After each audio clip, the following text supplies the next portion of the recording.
अस्सलामुअलैकुम दोस्तों और साथियों, उम्मीद है आप लोग खैरियत से होंगे। इस वीडियो में हम बात करेंगे कि इंतहाई अहम टॉपिक के बारे में। वो टॉपिक क्या है कि बहुत दफ़ा लोग जब कंघी करते हैं या सुबह को जब वो उठते हैं तो वो अपने तकिए पे देखते हैं या कंघी में देखते हैं कि बहुत ज़्यादा बाल, उसके अंदर बहुत ज़्यादा बाल होते हैं। तो लोग परेशान हो जाते हैं। वो ये सोचते हैं कि कहीं ये तो नहीं है कि उनको गंजापन हो जाएगा, वो टकले हो जाएंगे या उनके बाल बिल्कुल गिर जाएंगे। तो बहुत ज़रूरी है आपके लिए दो कॉन्सेप्ट को समझना। एक होता है बालों का झड़ना, हेयर शेडिंग, और एक होता है बालों का गिरना, हेयर लॉस। इनके अंदर क्या फ़र्क है, क्यों जानना ज़रूरी है? क्योंकि इनमें से एक को इलाज की ज़रूरत नहीं होती, वो खुद ब खुद ठीक हो जाता है, और एक को इलाज की ज़रूरत होती है। तो ये जानना फ़र्क बहुत ज़रूरी है, क्योंकि नॉर्मली क्या होता है कि 50 से 100 जो बाल हैं रोज़ाना हर एक के गिरते हैं। ये रूटीन है, क्योंकि इस तरीके से ही जिस्म जो है नॉर्मली अपने आप को आगे लेके जाता है। लेकिन अगर किसी के बहुत ज़्यादा बाल गिरना शुरू हो जाएं, झड़ना शुरू हो जाए, झड़ने से मुराद क्या होता है कि ये उस वक़्त होते हैं कि जब आपको कोई बहुत बड़ी टेंशन या परेशानी हो जाए। जैसे मिसाल के तौर पे खुदा न खास्ता किसी की जॉब चली गई है, किसी को डाइवोर्स हो गई है, घर में कोई बहुत बड़ा मसला बन चुका है। इसी तरह से किसी का को बहुत बड़ी कोई इन्फेक्शन हुई, अस्पताल में कोई दाखिल हुआ, किसी को मेजर सर्जरी हुई, और कोई ना कोई ज़िंदगी का एक ऐसा स्ट्रेस हो गया, कोई जैसे एक्सीडेंट हो जाता है कोई सवेयर किस्म का, या ज़िंदगी में एक इतना बुरा किसी कोई एक्सपीरियंस हो जाता है। और इसी तरह से अगर कोई अचानक अपना वज़न बहुत ज़्यादा कम कर लेता है, और ख़वातीन जो हैं उनमें बच्चे की पैदाइश के बाद के जो 2 से 6 महीने होते हैं वो भी यही स्ट्रेसफुल वाली सिचुएशन होती है। तो इस तरह की सूरत हाल में जब भी आपके बाल बहुत ज़्यादा आपको कंघी पे नज़र आना शुरू हो जाएं, आपको तकिए पे नज़र आना शुरू हो जाएं, तो इन्हें हम कहते हैं बालों का झड़ना या हेयर शेडिंग। यानी आपका जो जिस्म है वो रिएक्ट कर रहा है उस सूरत हाल को जिसका आपको सामना है। जैसे मैंने कहा कि खुदा न खास्ता किसी की जॉब गई है, उससे उसका पूरा जिस्म, दिमाग, सब कुछ स्ट्रेस में चला गया। वो जब तक ये स्ट्रेस ख़त्म नहीं होगा तब तक उसको ये बालों का जो झड़ना है, हेयर शेडिंग है, एक्सेसिव हेयर शेडिंग जो है ये जारी रहेगी।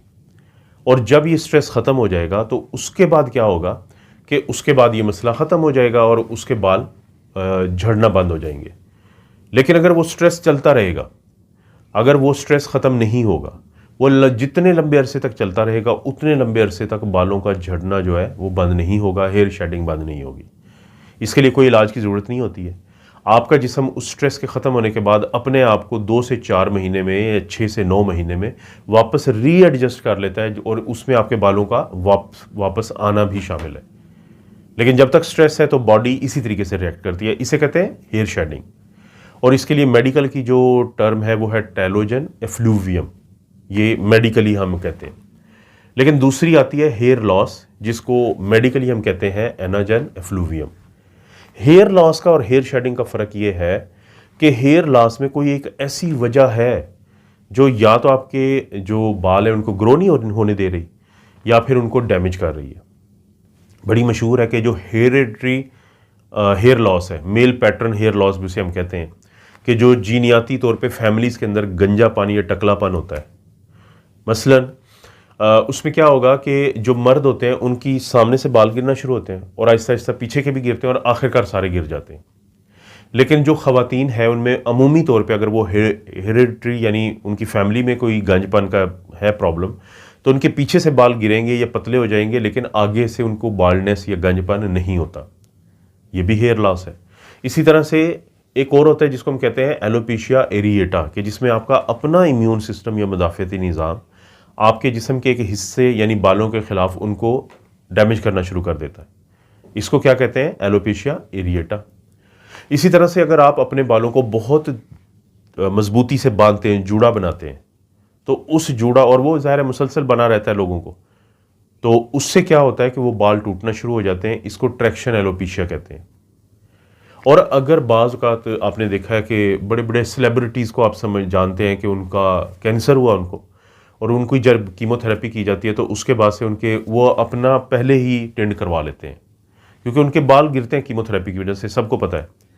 लेकिन जब कीमोथेरेपी ख़त्म हो जाती है तो उसके बाद यही बाल उनके वापस आ जाते हैं, और अक्सर फिर सेलिब्रिटीज़ इन दिनों में जब वो कीमो चल रही होती है तो वो विग लगा लेते हैं। तो ये जो वजूहात हैं सारी जो मैंने बताई हैं, ये क्या है? ये हेयर लॉस है, एनाजन एफ्लूवियम है। हेयर लॉस, बाज़ औक़ात डॉक्टर आपको कुछ दवाइयाँ दे रहे होते हैं जिसकी वजह से आपके बाल गिर जाते हैं, हेयर लॉस हो जाता है। और बाज़ औक़ात आपके जो बालों की इलाज की दवाइयाँ आप गलत तरीके से इस्तेमाल कर रहे होते हैं, तो उससे भी हेयर लॉस हो जाता है। यानी ये काबिल इलाज चीज़ है। पहली का हमने इलाज नहीं करना, उसने खुद ठीक हो जाना है, जिसको हम हेयर शेडिंग कहते हैं।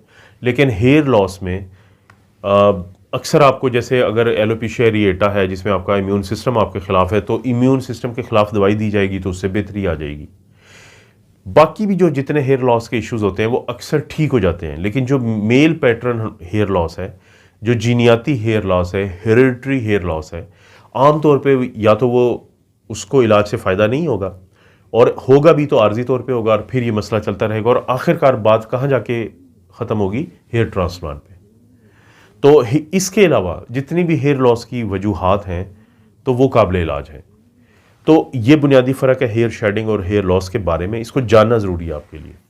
आपको पता है दोस्तों, इस तरह की वीडियोस आपको इस चैनल पर मिलती रहती हैं। वीडियो को लाइक करें, चैनल को सब्सक्राइब करें। कोई भी वीडियो अच्छी लगती है तो नीचे आप देखेंगे तो शेयर का एक ऑप्शन लिखा हुआ है, उसको क्लिक करें। आगे जो चीज़ें निकलेंगी उसमें कॉपी लिंक है, कॉपी लिंक को दबाएं और इस वीडियो या किसी भी वीडियो के लिंक को कहीं पर भी आप दोस्तों रिश्तेदारों से शेयर कर सकते हैं। आप अपना और अपनी फैमिली का ख्याल रखें। अल्लाह ताला आपको और आपकी फैमिली को हर किस्म की बुराई, बीमारी और आजमाइश से महफूज रखे।